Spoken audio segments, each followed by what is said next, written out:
Open approaches to the anterior skull base in children. Review of the literature.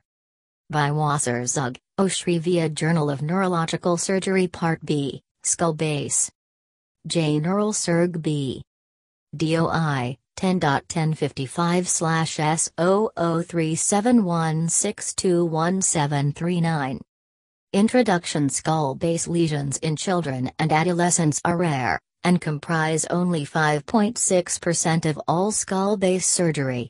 Anterior skull base lesions dominate, averaging slightly more than 50% of the cases.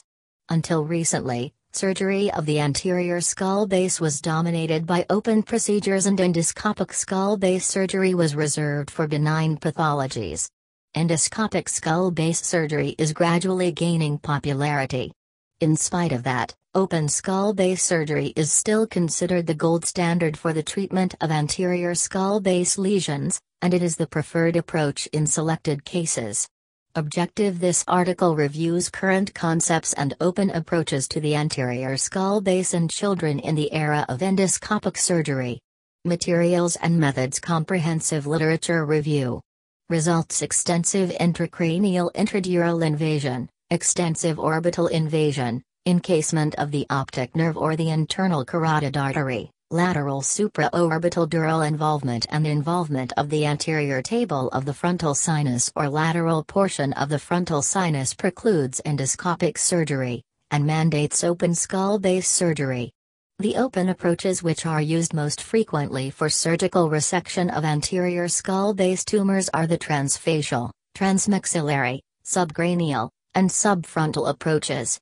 Reconstruction of anterior skull base defects is discussed in a separate article in this supplement. Discussion. Although endoscopic skull base surgery in children is gaining popularity in developed countries, in many cases open surgery is still required. In addition, in developing countries, which accounts for more than 80% of the world's population, limited access to expensive equipment precludes the use of endoscopic surgery.